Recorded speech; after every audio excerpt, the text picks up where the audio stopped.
In the last lesson, we talked about how we have a representative democracy. In order to choose our representatives, we need to decide on how to organize our elections. First, I need to explain a little terminology. When someone is chosen to represent an area, that area is called a riding. The people in the riding are that representative's constituents, and the people who can vote are known as the electorate. When the representative is chosen, they now have the permission to sit in the legislative building. In Canada, we call it the House of Commons. So we say that person has won the seat for that riding. Seats equal power because the party with the most seats then gets the most votes in the legislative branch, so their ideas get passed and become law. Let's start with Canada's electoral system. On election day, citizens in the riding vote for their chosen candidate. Let's say there's 5 candidates running in that riding. Whichever candidate gets the most votes in that constituency wins and gets the seat in the legislature for that riding. That means they get to represent the people in that area. But what about the other 4? Well, since they didn't get the most votes, they get to go back to their regular jobs and wait until the next election to decide if they want to run again. We call this first past the post because, just like in a race, only one person gets past the post, or wins. We're not quite done yet, though. Most people running for a political position in Canada are a member of a political party. This is because once each riding is voted, we look at which party has the most seats in the House of Commons.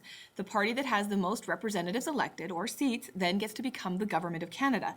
The party with the second most seats becomes the official opposition, and the head of that party is called the leader of the opposition. You always want to be in the governing party because that's the group that gets to pass the laws, and their leader becomes the Prime Minister of Canada. So Canadians actually don't ever vote for the Prime Minister. They vote for the party, and the winning party gets to pick the Prime Minister. It's also why Canadians rarely elect independent candidates. They wouldn't be part of the governing party. One concern with first past the post is that it can create artificial majorities, especially in countries that have several political parties. In Canada, we have multiple parties competing for a seat in the House of Commons. Since you only have to get more votes than the next candidate, we call that a plurality since it's not really a majority, you can win with less than 50% of the vote. Let's look at a chart here, a fake election. Who won the first riding? Well, the Liberal Party did with 45%. Who won the second riding? It's the Alliance Party. Now, the Alliance Party was a political party created a decade ago to represent the more conservative ideologies in Western Canada, especially Alberta. So look at the percentage of the vote they got, 75%. That would tell you most likely that was a riding in Alberta. What about that third riding? Do you know who the Bloc Québécois are? Hopefully you know that this riding would be in Quebec because the Bloc does not have candidates running in Alberta. Okay, let's look at the rest of the chart. Who won the remaining ridings? It was the Liberals every time, but only once did the Liberal Party win with a majority.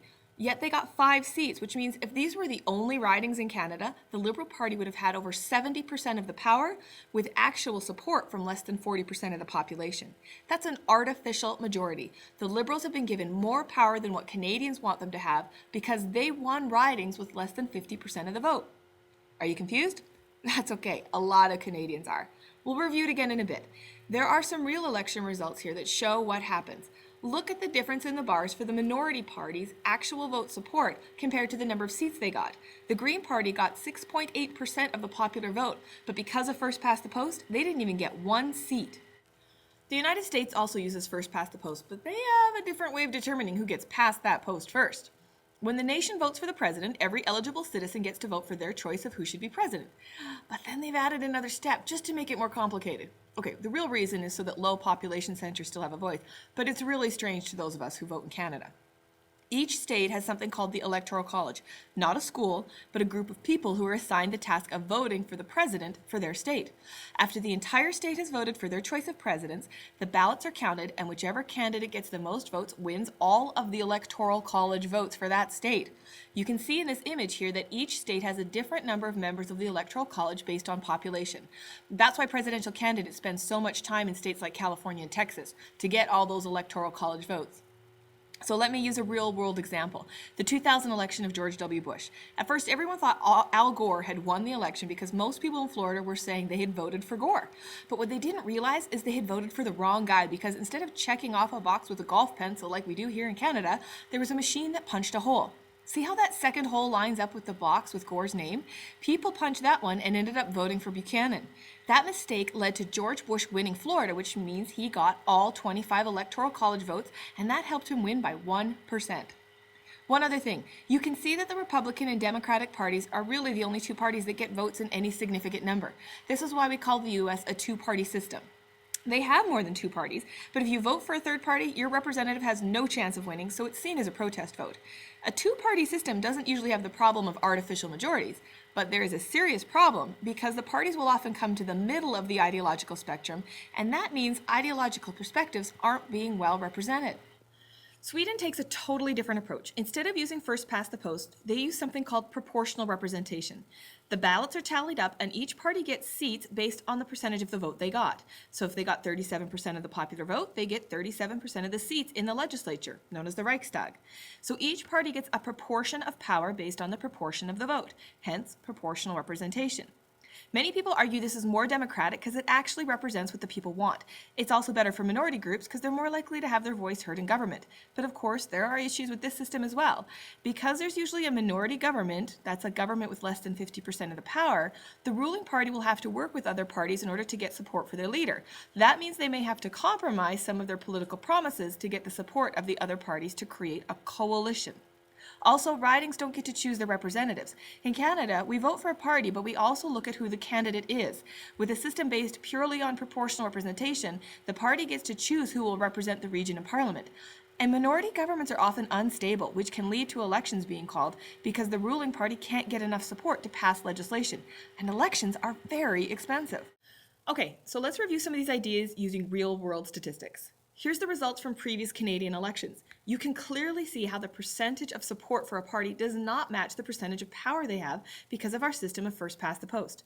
In the last election, Canada finally had a majority government, but as always, there was an artificial majority. You can see in the US, there isn't that fear of minority governments because it's a two-party system, but those two parties try and attract the voters in the middle of the spectrum to get the most votes, so minority views aren't very well represented. In the 2008 US election, everyone talked about how Obama won by a landslide, but that's just because of the Electoral College. If you look at the actual votes, he won by a relatively small margin compared to the Electoral College difference. And finally, in Sweden, you can clearly see the effects of proportional representation, which means more ideological choices are represented. But check out Italy's election results. All of those bars represent a different political party. And concern can come when fringe parties start getting elected, like in the 2012 Greek election that saw both communists and fascists getting elected to parliament. One last thing we need to look at when considering elections is making the decision to have either fixed date elections or periodic elections. Every democracy must hold elections periodically because that gives them the legitimacy to rule. But until recently, Canada's parliamentary system was organized so that the Prime Minister could choose when an election should be called. There are instances where it would be out of the Prime Minister's hands, like in the case of a non-confidence vote, but we'll talk about that in the next lesson. So usually the Prime Minister would call an election within every 5 years. But if you were Prime Minister, would you wait until the end of those 5 years? You better not. Canadians hate that because it looks like you're being greedy. But if you call an election too early or too often, we're also going to get upset because elections cost millions of dollars. Now, why would a politician call an early election? Well, if it looks like your opponent's gaining popularity but hasn't passed your party in the opinion polls, you'd want to call an election to assure that you win that election and now you have 5 more years to rule the country. So what's so great about having a system where the leader of the government gets to call the election when it's favoring his party? Well, have you ever noticed how long those American election campaigns go on? That's because they have fixed date elections. So everybody knows there's going to be an election and start campaigning like a year in advance. Periodic elections mean that there's only a month to campaign before the election is held. So how about those fixed date elections in the US? Their presidential elections are held on the first Tuesday after the first Monday in November in a year divisible by 4. In other words, the beginning of November every 4 years. Like I said, those election campaigns can go on so long that many people believe the president really only focuses on governing the country for his first 2 years in office, then spends the next 2 years focused on getting reelected. And while those campaigns do bring in millions of dollars to the economy with all those billboards, TV ads, and candidates flying around the country, it also leads to a focus on the election instead of the need to govern. But it does seem more fair to have a set date in place instead of allowing the leader of the government to decide when to hold elections when it's in his party's best interest. So what do you think is better, fixed date or periodic?